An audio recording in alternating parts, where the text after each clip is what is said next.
Então, assim, eu vou focar hoje na questão do genoma bacteriano, porque ele é bem diferente, tem vários aspectos a serem falados, e realmente difere bastante de uma célula eucariótica. Bom, o genoma bacteriano ele é constituído por 4 componentes. O cromossomo bacteriano, tá? Que eu até falei em aulas anteriores, esse cromossomo bacteriano ele é duplo, circular, ele podem ter algumas espécies que apresentem exceções nesses casos, que pode ser um cromossomo linear, ou que não seja duplo, seja só um filamento, mas normalmente ele é duplo, circular e único. Então, a maioria das bactérias, elas são haploides, tá? Existem também bactérias, como é praticamente uma norma da biologia, né? Sempre apresentar algum tipo de exceção. Então, existem algumas espécies bacterianas que podem ser diploides, mas a grande maioria são de espécies haploides, tá? Só possui um único cromossomo. Além desse cromossomo bacteriano, existem outros elementos genéticos, como os plasmídios, elementos transponíveis e os vírus bacterianos. Os plasmídios e os elementos transponíveis, eles podem estar presentes ou ausentes, tá? Não são elementos essenciais para que a bactéria possa existir, possa sobreviver. Então, eles podem estar presentes ou ausentes nas espécies bacterianas. Já os vírus bacterianos, eles entram como outro aspecto dentro do genoma bacteriano que depois eu vou explicar melhor para vocês, tá?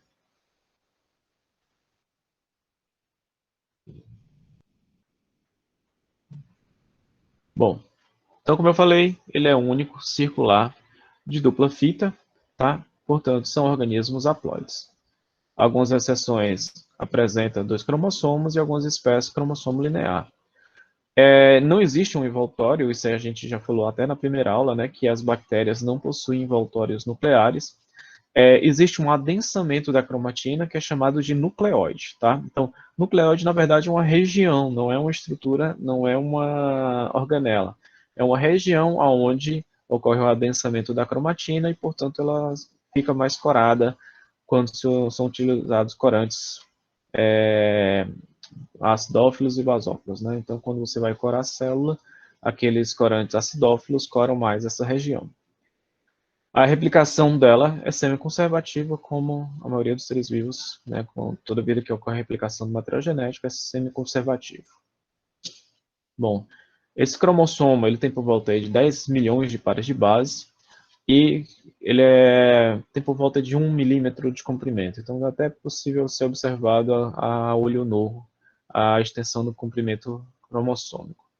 Aqui a fita dele, né, vocês observam que ele é bem novilado, normalmente ele é apresentado esquematicamente como uma unidade circular, mas isso aqui é a fotografia dele, de fato, como é que ele se apresenta no genoma bacteriano.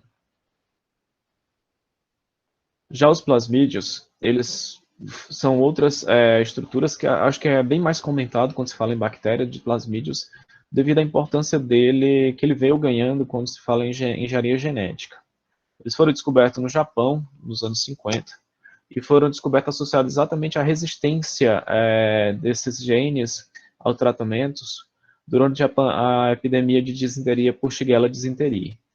Então, foi observado nessa pandemia que, perdão, nessa epidemia, que as bactérias que apresentavam esse plasmídio, esse material genético, eram exatamente as bactérias que tinham a capacidade de produzir a toxina causadora da disenteria, tá?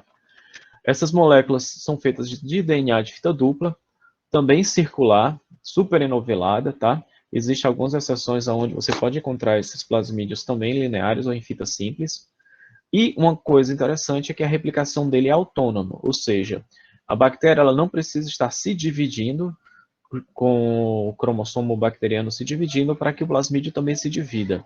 A bactéria ela pode, inclusive, induzir a multiplicação dos seus plasmídios em decorrência da necessidade dela por aqueles genes que estão ali naquele plasmídio. Se ela tiver, por exemplo, uma necessidade metabólica específica ou a necessidade de produzir um componente de proteção, como, por exemplo, a cápsula, esses genes estiverem ali naquele plasmídio, ela pode induzir a multiplicação desses plasmídios para que ela possa ter mais daquele produto que ela está precisando e assim ela conseguir sobreviver naquele ambiente que está sendo hostil para ela, ou ela metabolizar um determinado nutriente que tem ali disponível, que ela está precisando de mais proteínas, mais enzimas para metabolizar aquele nutriente.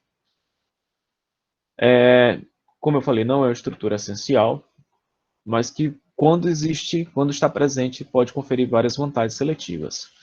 Exemplos disso, resistência a drogas, ou a outros agentes antimicrobianos, produção de fatores de virulência, como toxinas e adesinas. Adesinas são exatamente aquelas proteínas que permitem que as bactérias consigam se aderir a determinadas superfícies de forma específica, tá? Degradação de substâncias inusitadas, por exemplo, o petróleo. Então, quando se trabalha com biodegradação ou biorremediação, se utiliza muito essas características que as bactérias possuem. Por exemplo, tem um plasmídio que tem aquela enzima que consegue metabolizar hidrocarbonetos lá do petróleo, e aí utilizando essas enzimas, você tem ali um biorremediador bastante interessante. Uma coisa interessante a respeito dos plasmídios é exatamente que eles podem transferir essa característica para outra bactéria, ou seja, não é o plasmídio ele não é característico de uma espécie só. Então, você pode transferir essa característica para outras bactérias, essas outras bactérias vão manifestar também aquela característica daqueles genes que estão no plasmídio, tá?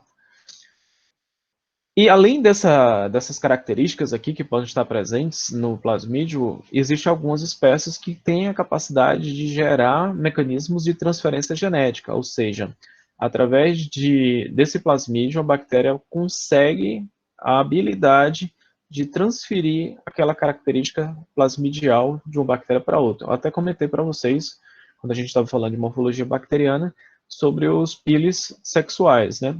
Então, a conjugação é exatamente a capacidade da bactéria fazer com que ocorra a transferência desse plasmídio de uma bactéria para outra através de um pili sexual. Então, além de todas essas vantagens, existe a possibilidade da transferência dessa característica de uma espécie para outra. Nesse contexto, ela se tornou uma importante ferramenta da engenharia genética. E uma das coisas interessantes a respeito disso é que hoje ela é muito utilizada para você obter vários produtos oriundos desse processo que é chamado de transformação, de você transferir uma determinada característica que é do teu interesse para uma bactéria e essa bactéria passar a trabalhar para você como uma biofábrica. Ela vai passar a produzir aquela característica que você tem interesse e como ela vai replicar esse material toda vida que se dividir, toda vida que se reproduzir, essa cepa que você transformou lá agora é sua biofábrica. Você pode utilizar essa bactéria para ficar sempre produzindo aquele produto que você inseriu nela, né? Outro aspecto interessante, além de ser uma biofábrica, é dentro do contexto da saúde pública. Porque, como vocês estão observando aqui, a produção de fatores de virulência é uma coisa que pode estar vinda diretamente da presença desses plasmídios.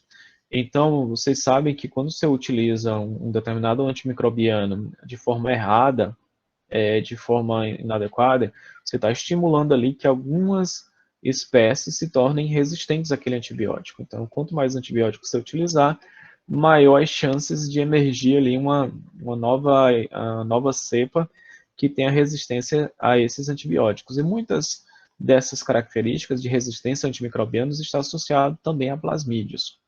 Isso quer Professor, dizer que, opa, tem como só explicar os fatores de virulência novamente? O que são pronto, fatores de virulência? beleza.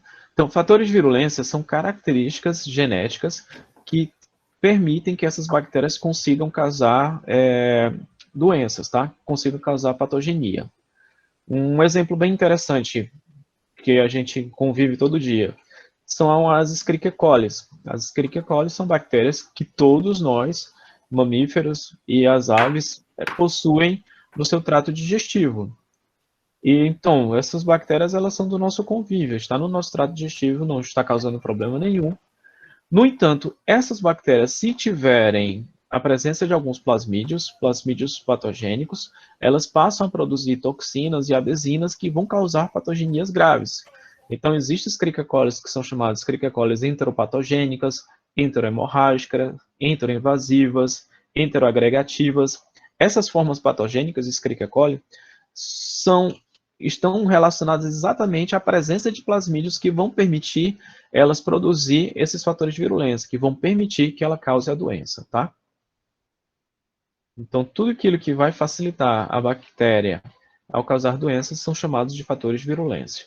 Existem vários tipos de fatores de virulência, como aqui eu dei 2 exemplos, as toxinas e as adesinas. Mas as resistências a antimicrobianos é um fator de virulência, porque você não consegue mais tratar aquela bactéria com aquele antimicrobiano que normalmente se utilizava para tratar ela. Existem algumas enzimas que são produzidas, por exemplo, algumas bactérias produzem ácido hialuronidase. A hialuronidase ela vai catabolizar lá o ácido hialurônico.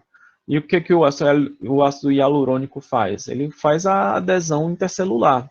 Então, quando a bactéria produz hialuronidase, ela vai digerir o ácido hialurônico e vai abrir aquele espaço intercelular e vai permitir que essa bactéria consiga acessar tecidos mais profundos. Então, isso é uma forma de fator de virulência. Então, existem várias características que podem permitir, que vão facilitar que a vida da bactéria seja mais fácil no processo de causar doença. Isso aí dava uma aula inteirinha só falando de fatores de virulência. E é uma coisa bem interessante, porque existem vários mecanismos e várias estratégias diferentes para isso. Existem fatores de virulência, por exemplo, que interferem no sistema imunológico, ou destruindo a célula imunológica, ou impedindo que ela atue. Existem fatores de virulência de invasão de tecidos, como eu falei, a digestão do ácido hialurônico. Existem fatores de virulência que interferem na cascata da coagulação, induzindo a produção de fibrina e ali gerando coágulos naquele local. E esse processo de coagulação lá, de criar uma malha de fibrina, dificulta o processo de fagocitose das bactérias e assim protegendo aquele sítio infeccioso.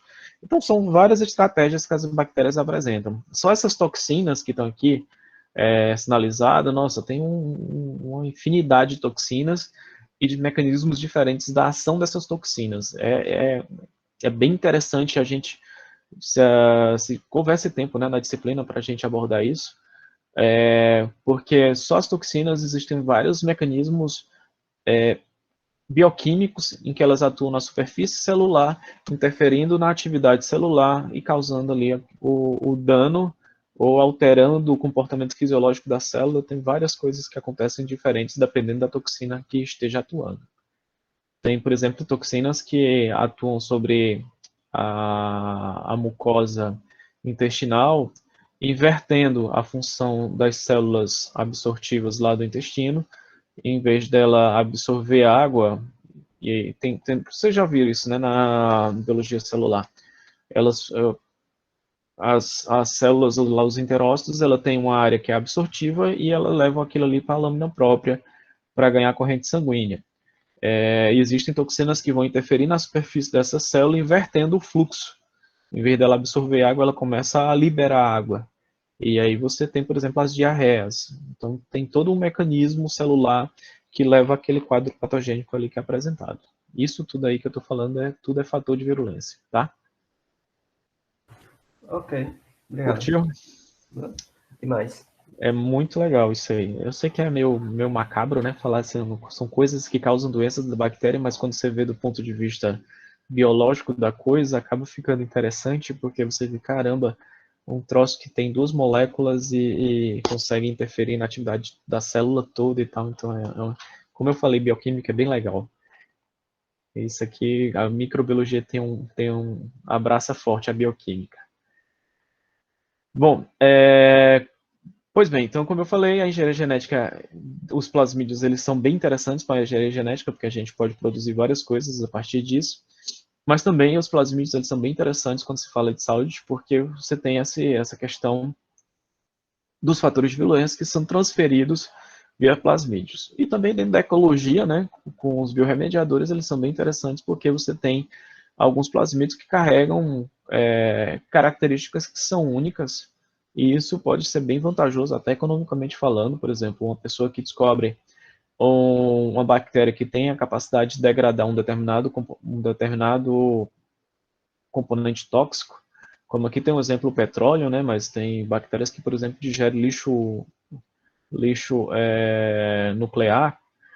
Quem descobre uma bactéria dessa está feito na vida, porque isso aqui gera uma renda, você está produzindo ali um bioproduto, né, é pura biotecnologia isso, e você está gerando ali um bioproduto, e isso muita gente vai ter interesse. E vocês podem pensar no que vocês quiserem aí. Eu quero degradar gordura. Então, existem bactérias que têm afinidade por degradar gorduras, gorduras saturadas, gorduras insaturadas e tal, dependendo do lixo que está sendo produzido ali. Aquelas lagoas de estabilização que aqui em Petrolina é bastante utilizado, né, para degradação do, do esgoto. Então, ali tem bactérias que degradam, que todos aqueles nutrientes que chegam ali, sejam detergentes ou fezes e tudo mais que está ali dentro daquela mistura ali do esgoto, tem bactérias que vai lá e digere aquele material. Então, tem várias substâncias que podem ser interessantes para ser degradadas, e aí basta você ir lá pesquisar para encontrar essa bactéria, e isso pode se tornar um foco de biotecnologia, né? Ali uma produção de bioproduto que depois as pessoas vão ter interesse de comprar, para exatamente eliminar o lixo que provavelmente ela mesma produziu. Bom, aqui normalmente é esquematizado um plasmídio. Isso aqui é um plasmídio bem genérico, tá? Eu posso até depois mostrar para vocês um plasmídio comercial, como é que ele é, como é que hoje a gente trabalha dentro da, da biotecnologia para a produção de novas coisas, né? Produção de novos produtos. Eu, por exemplo, estou com um projeto da produção aí de vacinas, o projeto é principalmente para a vacina da Covid-19.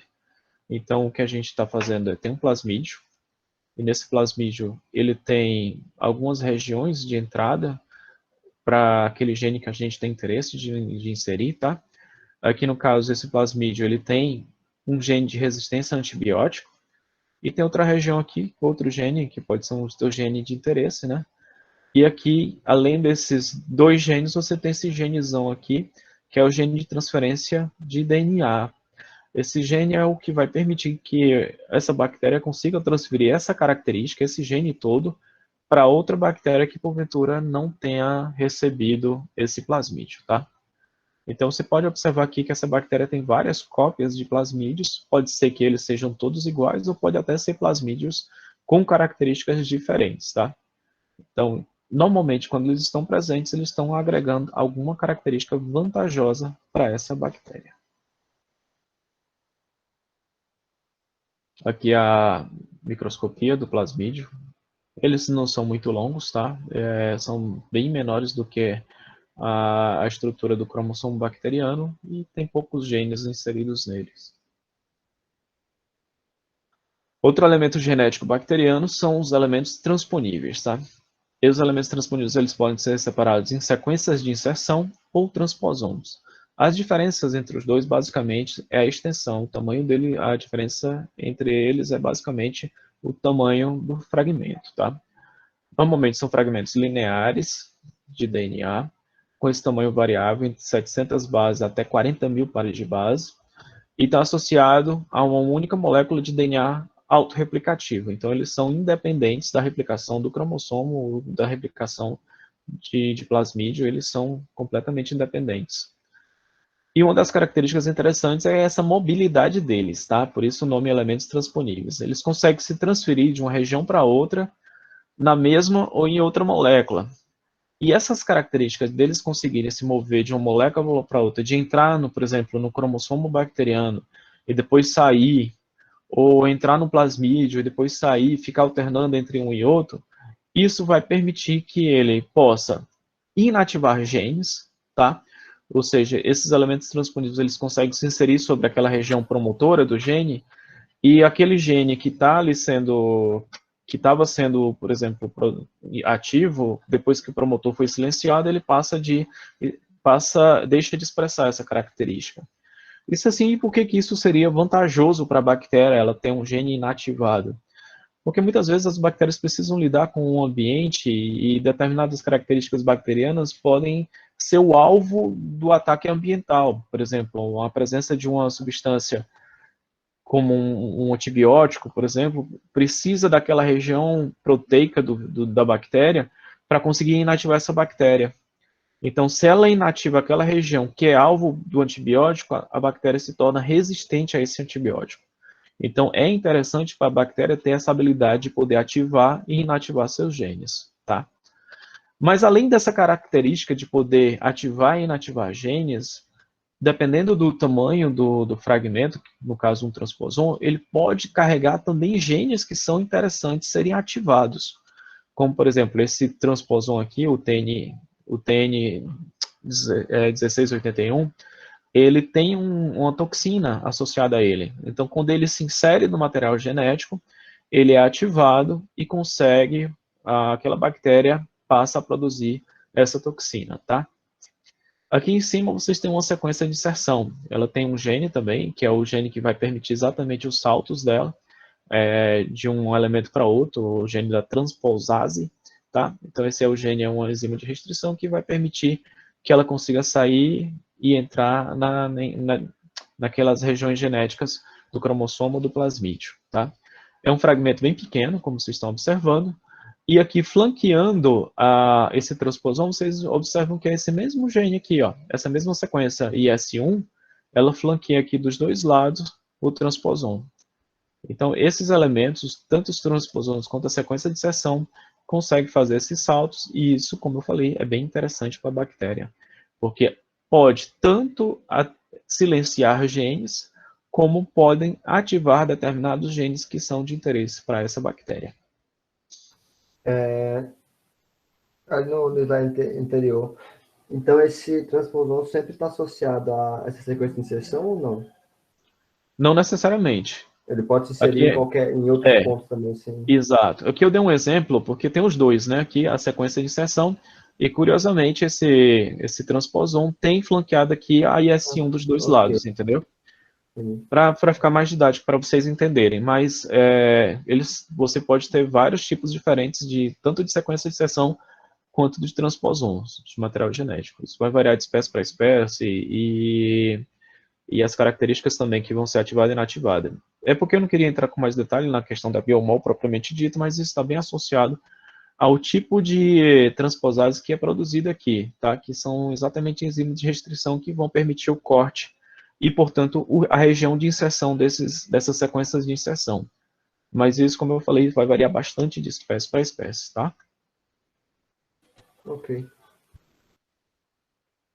E por fim, eu acho que eu deixo esse aqui por último sempre, porque é o mais esquisito quando se fala assim, faz parte do genoma bacteriano. Eu até tinha comentado, já quando eu estava falando de características bacterianas, inicialmente para vocês, da presença lá dos ácidos teicoicos, lipoteicoicos, que são alvos exatamente de fagos. Então, assim, como é que pode? Ninguém conhece direito uma função biológica do ácido teicoico, dos ácidos lipoteicoicos nas bactérias, a não ser o fato de que eles são alvos dos fagos, e isso pode ser uma coisa interessante. É exatamente porque os vírus bacterianos, eles podem se tornar simbiótico à bactéria, tá? Você tem, claro, os fagos virulentos. Fagos virulentos são aqueles fagos que infectam a bactéria, se multiplicam e matam essa bactéria, né? Lisam essa bactéria infectada. E você tem os fagos chamados fagos temperados. Ele tem a característica de inserir o genoma dele no cromossomo bacteriano e se tornar estável, tá? Esse estado estável é chamado de estado de prófago, tá? Essas bactérias que têm o estado de prófago no interior delas são chamadas bactérias lisogeneizadas. Então, o vírus que se mantém estável, ele é chamado de prófago, e as bactérias que estão com os fagos dentro dela são chamadas bactérias lisogeneizadas. Isso é um tipo de simbiose, tá?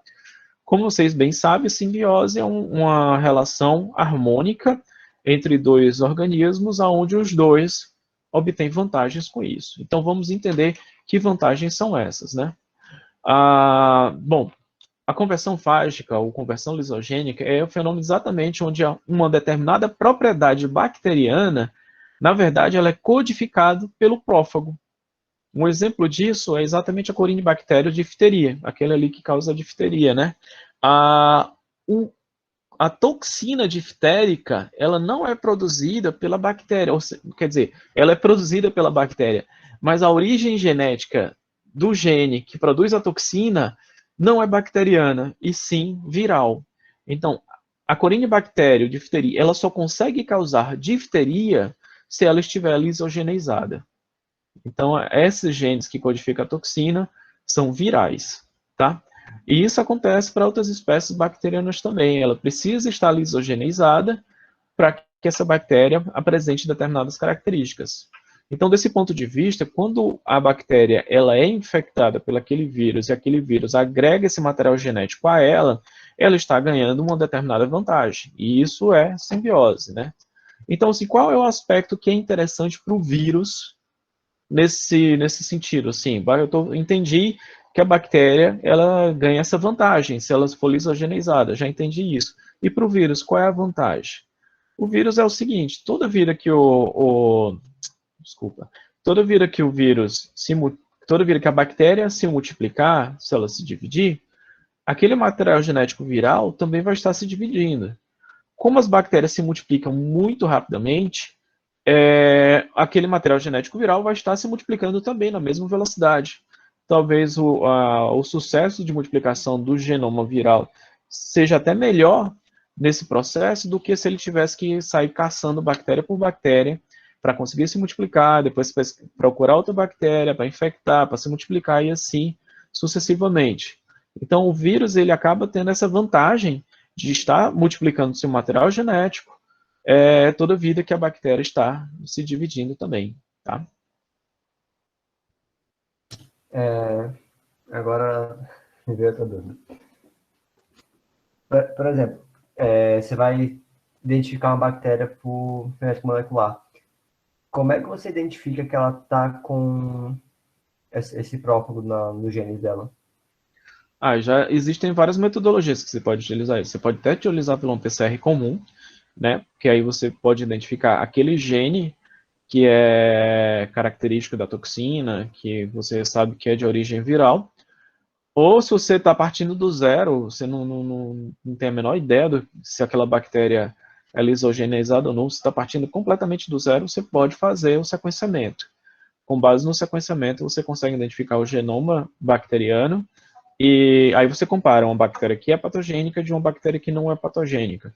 E você observa dentro desse genoma das duas aonde está a diferença, qual é o gene que está codificando aquela toxina ou aquela enzima que está causando a patogenia.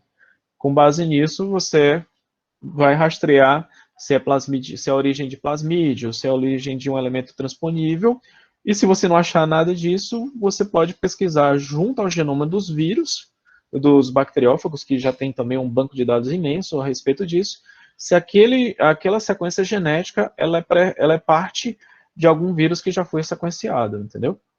E existem metodologias que você consegue também isolar os bacteriófagos, e aí com base nesse isolamento dos bacteriófagos, você consegue observar se ele tem ali algum gene associado a ele. Então tem como você descobrir, mesmo saindo do zero, assim, não, eu estou querendo descobrir aí uma coisa totalmente nova, você tem como fazer isso a partir de processos de sequenciamento.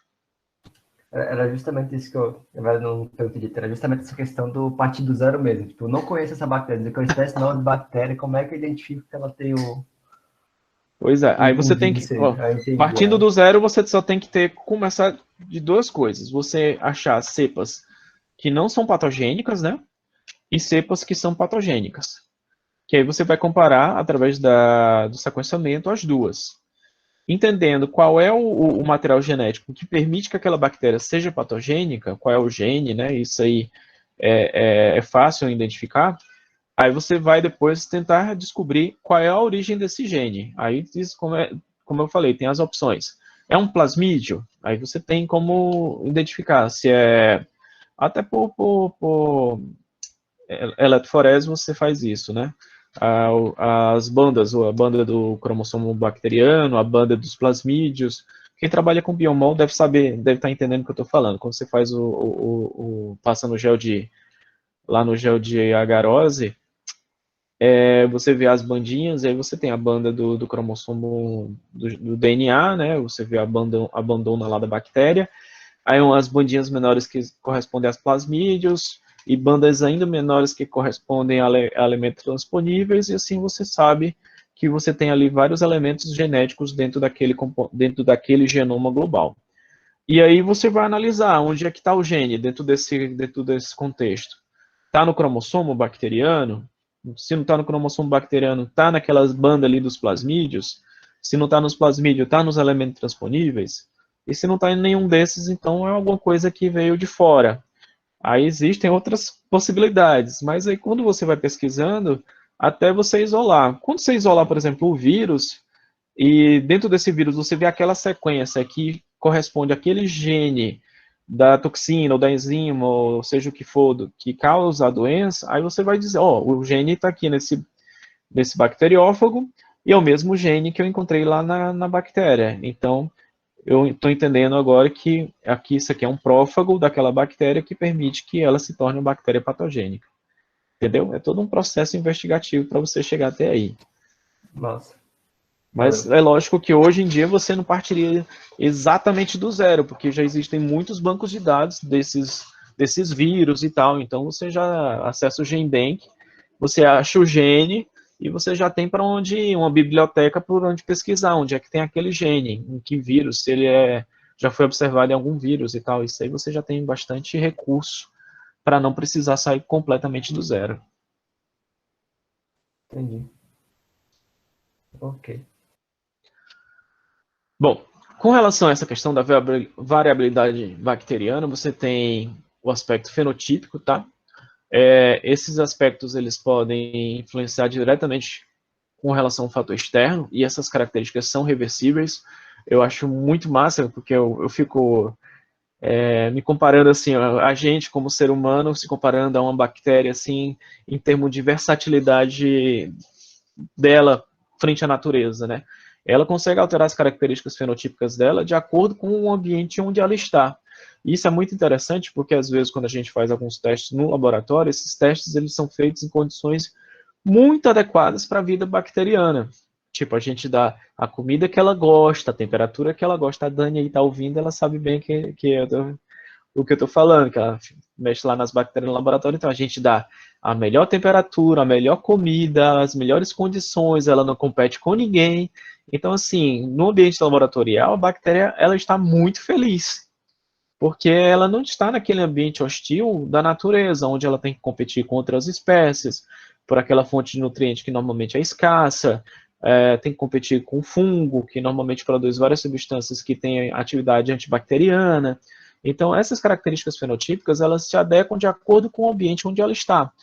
Muitas vezes a bactéria, ela pode, se você tem ali uma glicose, que ela vai metabolizar, ela vai ativar uma via metabólica para ela metabolizar a glicose. Ah, mas não tem glicose, tem só citrato, que é outra fonte de carbono. Então ela consegue modificar o metabolismo dela para ativar uma via que metaboliza citrato, entendeu? Então ela é muito versátil. Imagina a gente podendo fazer isso. Ah, cara, eu não consigo respirar mais oxigênio aqui, está acabando o oxigênio. O negócio agora eu vou ter que usar enxofre para poder ser o receptor final de elétron e tal. E aí mudar o metabolismo todinho para começar a assimilar o enxofre como receptor final de elétron e segue a vida, entendeu? Então as bactérias fazem isso, elas conseguem modificar as características delas de acordo com o ambiente onde elas estão e assim se adaptar. Existem grupos de bactérias, depois a gente vai falar nas próximas aulas, que elas são chamadas inclusive de anaeróbias facultativas, ou seja, tem oxigênio? Ótimo, eu vou respirar. Acabou o oxigênio? Beleza, eu fermento. Então as bactérias têm essa versatilidade de alterar o seu fenótipo, tá? Já a variabilidade genotípica, ela vai ser uma alteração permanente, né, no material genético bacteriano, e essa alteração ela vai ser mantida pela progenie dela. Tá? E como acontecem essas variabilidades genotípicas bacterianas? A mais comum de todas, que é comum a todos os seres vivos, a mutação, a primeira delas, né? E, além das mutações, você tem as aquisições de material genético através dos mecanismos de transformação, transdução e conjugação. Isso são características próprias das bactérias, tá? Então, vamos lá. As mutações são eventos que normalmente são raros.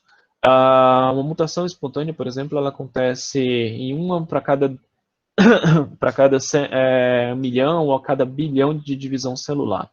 Apesar do número ser bastante grande, né, para uma bactéria isso é relativamente rápido, porque você pode ter um número de 1 bilhão de bactérias em um dia.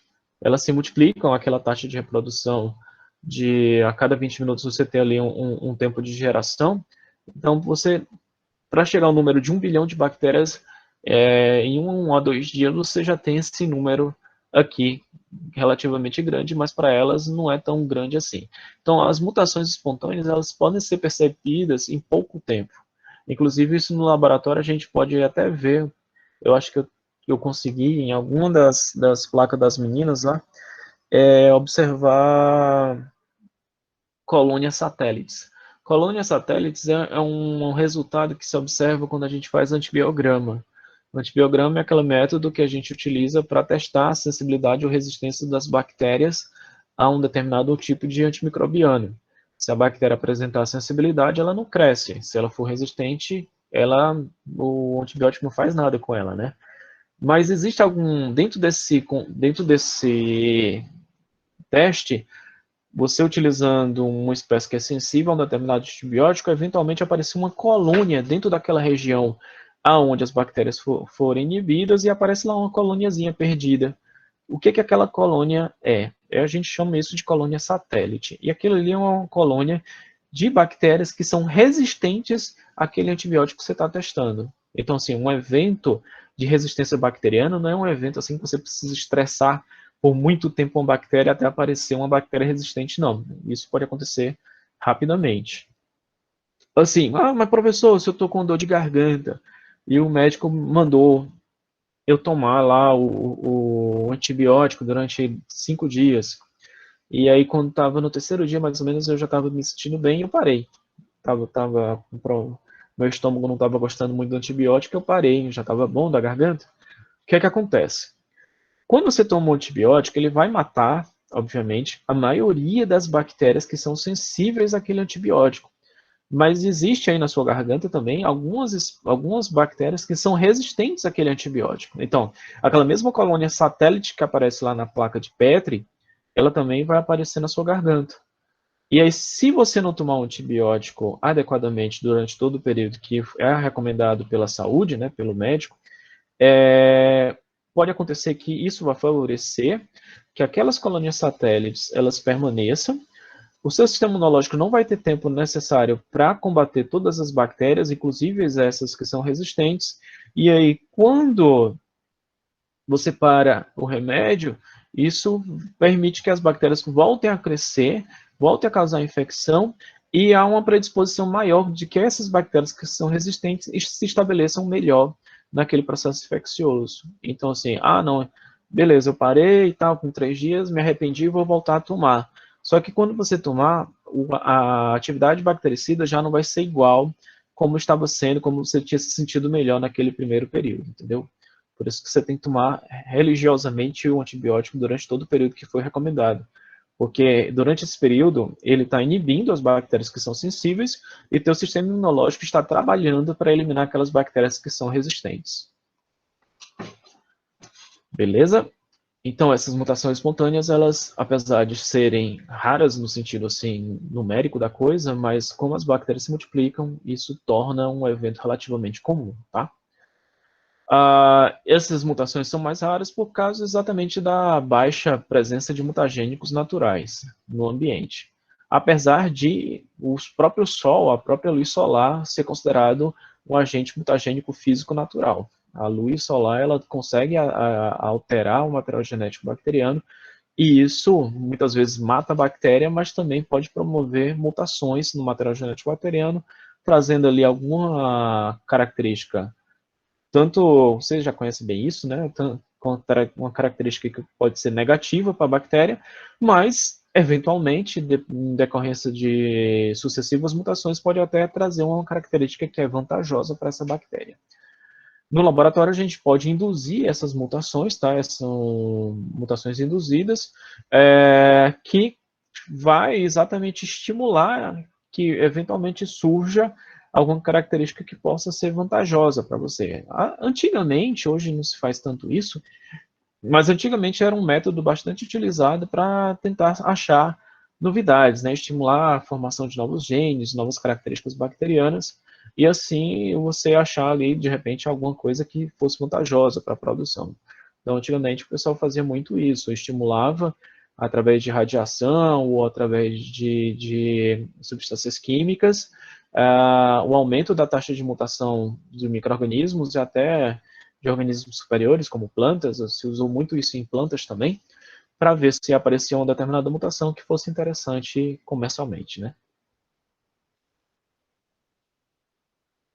Um dos mecanismos mais utilizados hoje como método de alteração do material genético bacteriano é a transformação, tá?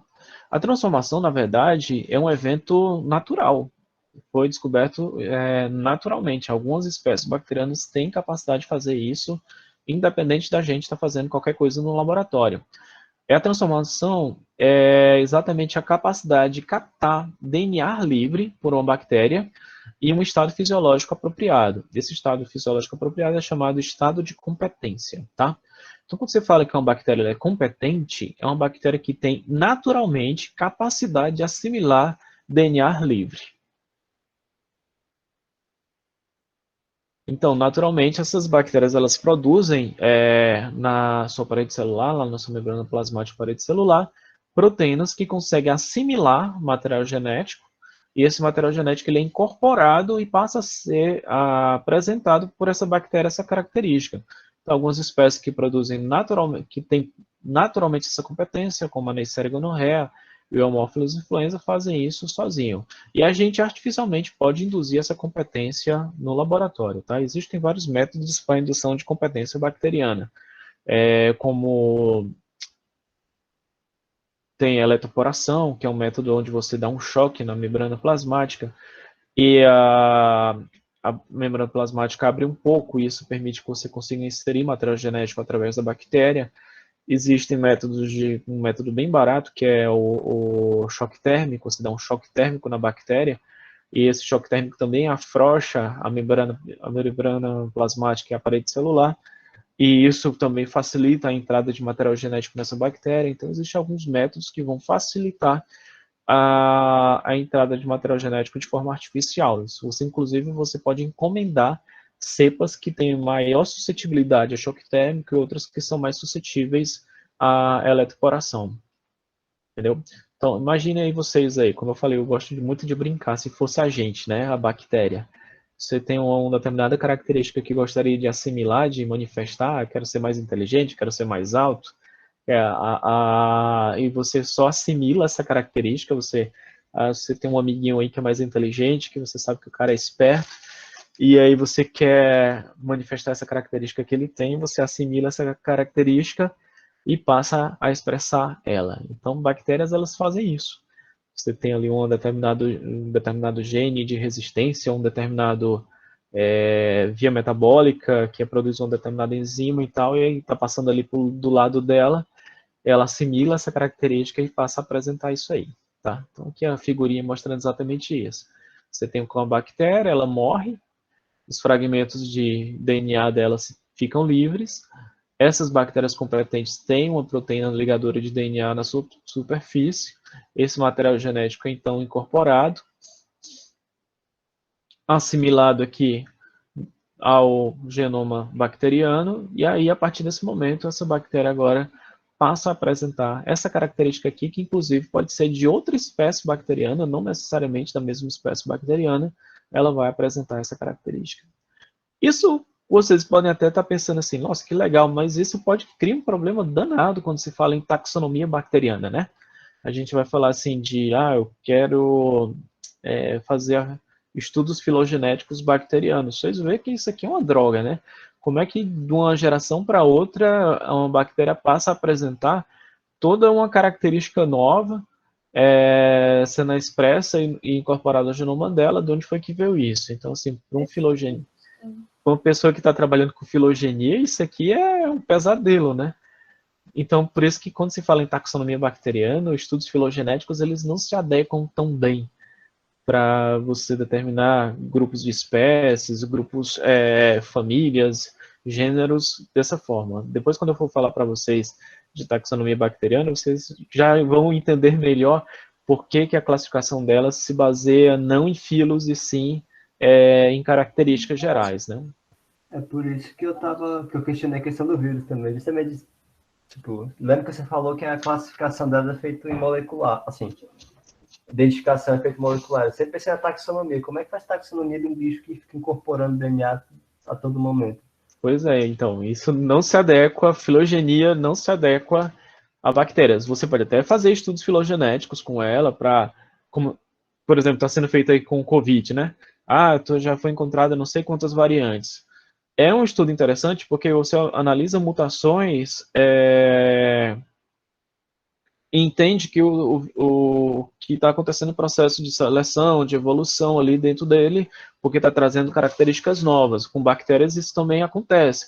Se isso aqui for um gene que, por exemplo, essa bactéria é sensível à penicilina, e esse material genético aqui torna ela resistente à penicilina, então essa bactéria agora acabou-se, né? Ela não é mais sensível à penicilina. Agora ela é uma bactéria também resistente a essa droga. E se o tratamento que era feito para curar ela, digamos que fosse uma bactéria lá que causa infecção de garganta, que o tratamento básico para infecção de garganta é penicilina, né? E você tem essa bactéria agora na garganta, que era que estava causando lá a sua faringite. Aí o médico, não, vou passar uma penicilina para você. Não, vai mais funcionar, entendeu? Então, nesse aspecto, é interessante você fazer estudos filogenéticos, porque você começa a entender que uma bactéria, em algum momento, ela sofreu uma mutação ou incorporou material genético novo e acabou apresentando. E aí, do ponto de vista epidemiológico, você também entende assim, essa mutação surgiu lá no Ceará.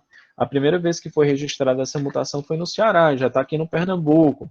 E agora já apareceu um caso lá no Rio de Janeiro. Então você começa a entender como é que está migrando essa bactéria que agora tem características de resistência.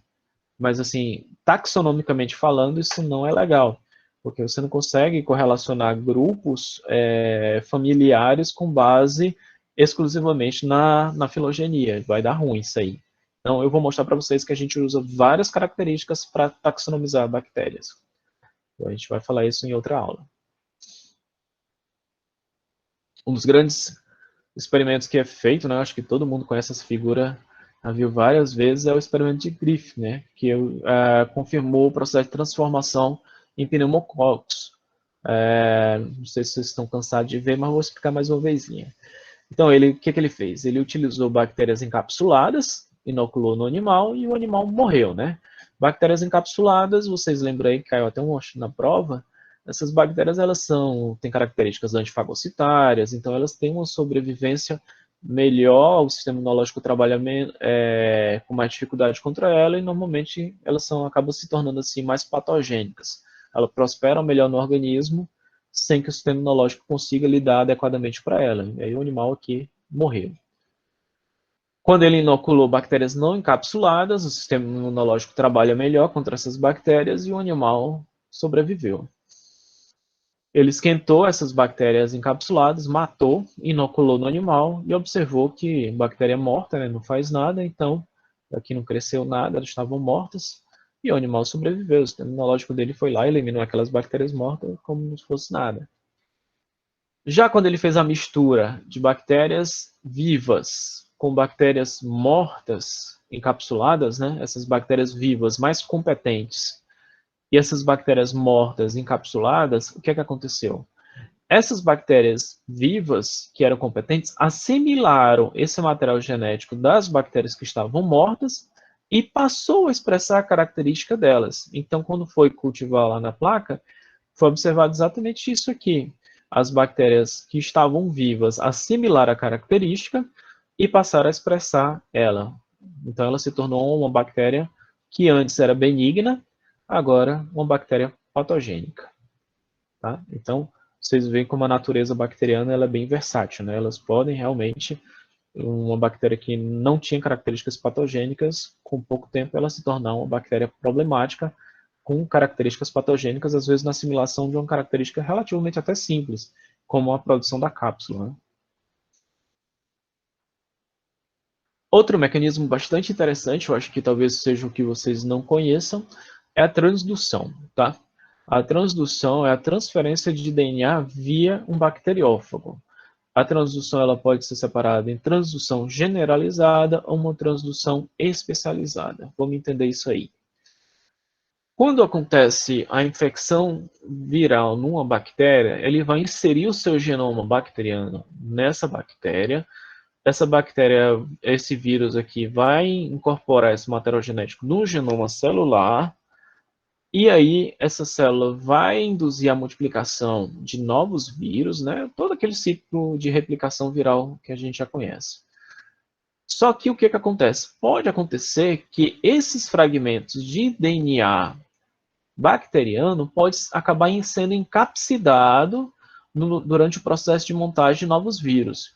Então, vocês observem aqui, você tem sequências de DNA viral, aqui você tem a montagem de um vírus completo, né, com material genético viral, mas você tem aqui um bacteriófago, onde você tem, em vez da sequência de DNA viral, DNA bacteriano.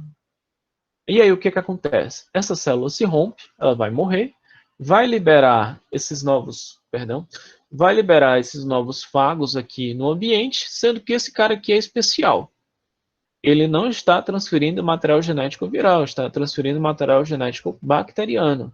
Na hora que ele insere esse material genético bacteriano em outra bactéria, né, tudo isso aqui é feito passivamente, né, o vírus ele vai reconhecer receptores na superfície bacteriana, isso vai induzir com que ele injete o material genético dentro da bactéria, isso aí ele não sabe o que está acontecendo, então esse material genético vai ser incorporado à bactéria, vai se inserir o genoma dessa bactéria, e agora essa bactéria que foi teoricamente infectada, né, apresenta a característica dessa bactéria aqui, doadora. Então, é uma forma de transferência de material genético bacteriano por meio de um vírus, tá? Isso aqui é chamado de transdução generalizada, tá? A transdução especializada, ela vai acontecer quando parte do material genético que é transferido é viral e parte do material genético que é transferido é bacteriano. Então, você tem aqui dois componentes genômicos numa sequência só, tanto bacteriano quanto viral. Quando isso aqui acontece, vai transferir todo esse material genético que tanto faz parte do vírus quanto da bactéria para essa próxima receptora, bactéria receptora aqui. Então, isso aqui é chamado de transdução especializada. Esse material genético bacteriano pode ter a presença de genes daquela bactéria e assim ela apresentar, e esse gene viral aqui também pode apresentar algumas características que é vantajosas para essa bactéria. Então você tem aqui uma dupla possibilidade de você estar inserindo novos materiais genéticos nessa bactéria, trazendo aí várias vantagens para ela. Acredito que esse seja um mecanismo que provavelmente vocês não conheciam. Acho que transformação é bem falado, né, quando se fala de engenharia genética, e conjugação eu já falei bastante para vocês, então você já deve ter ouvido inclusive no ensino médio, mas a transdução provavelmente deve ser novidade. E por Professor, fim, esse processo aí ocorre por acaso? é sim acidental. Isso, explicando assim com mais detalhe, não sei se vocês conhecem bem, mas isso acontece devido ao tipo de corte da enzima de restrição, que é utilizada no processo aqui de montagem. Eventualmente, você pode ter sítios de restrição que corte também o material genético bacteriano, porque ele tem aquele sítio de restrição lá no material genético dele. E isso acaba cortando o genoma bacteriano e colando direitinho aqui dentro do capsídeo viral. Mas é acidental.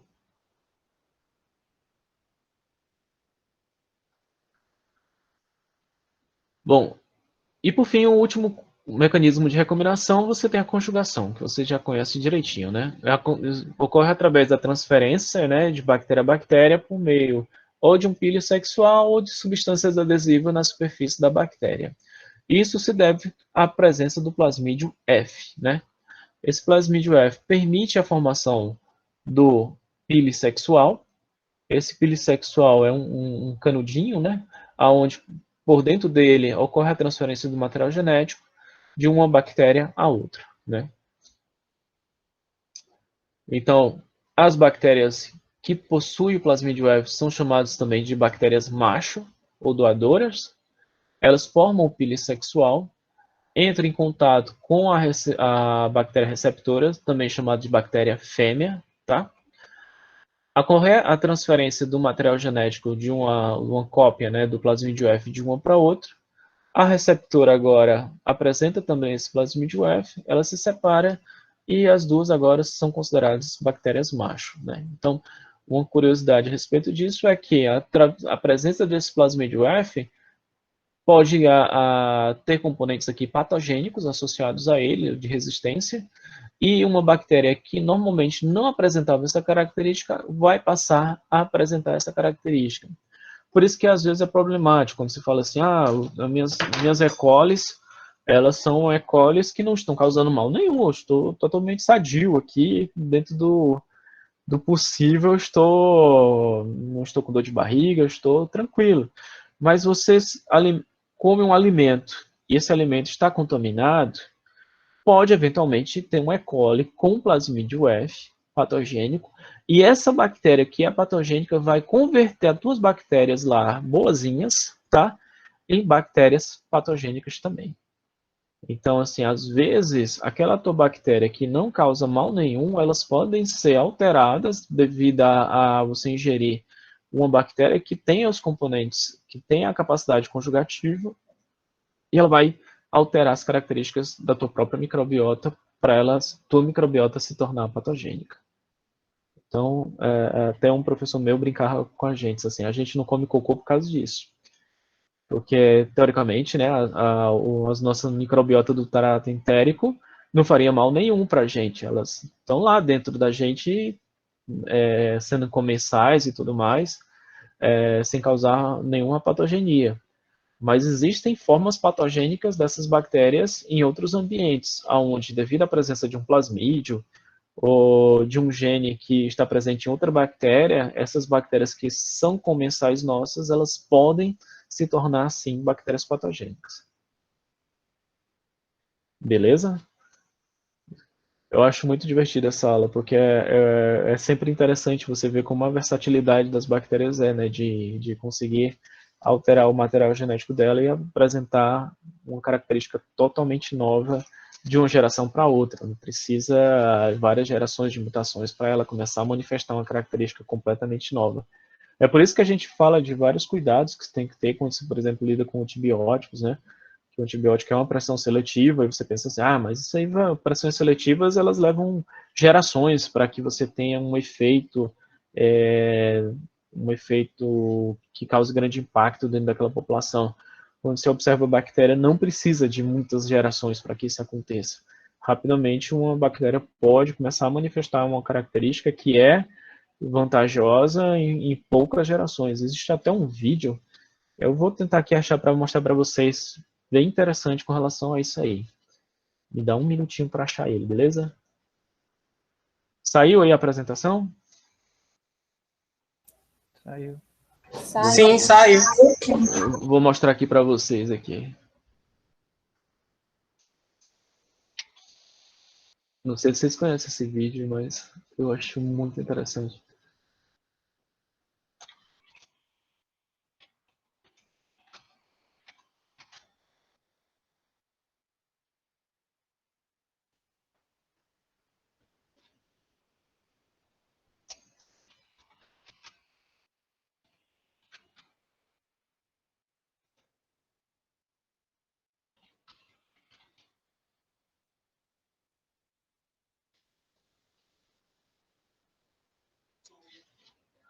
Deixa eu ver aqui. Tá no YouTube. Vou abrir aqui para vocês verem.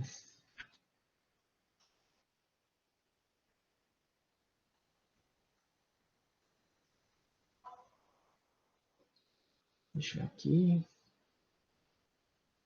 Deixa aqui. Rapaz.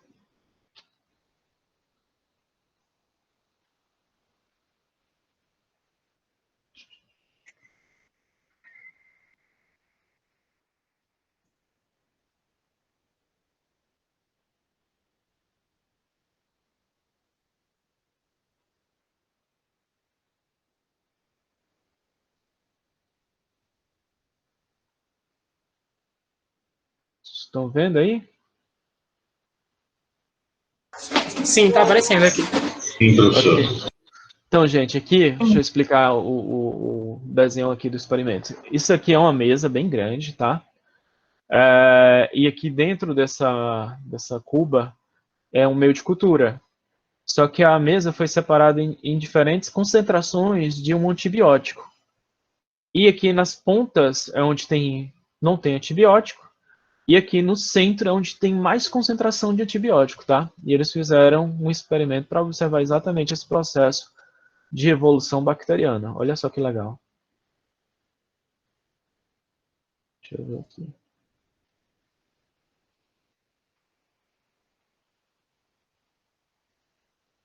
Tem uma musiquinha. Vocês querem ouvir a musiquinha? No antibiotic.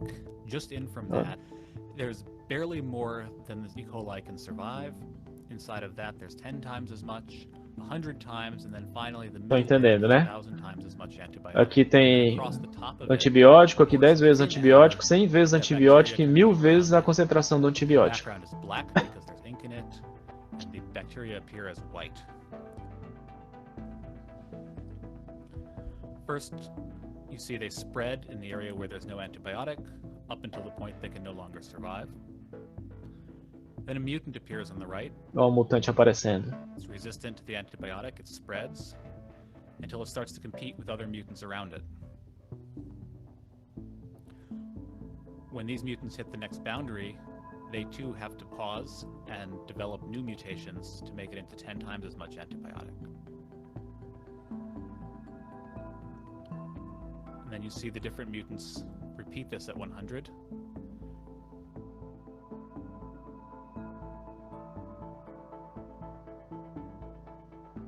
And after about 11 days, they finally make it into 1,000 times as much antibiotic as the wild type can survive.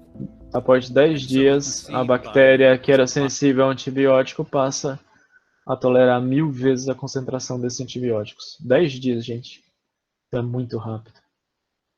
Process of accumulating successive mutations that bacteria which are normally sensitive to an antibiotic can evolve resistance to extremely high concentrations in a short period of time. Legal, né? Caramba, muito legal. Muito rápido. Então é isso, gente. Vocês conhecerem um pouquinho da genética das bactérias. E próxima aula a gente se encontra.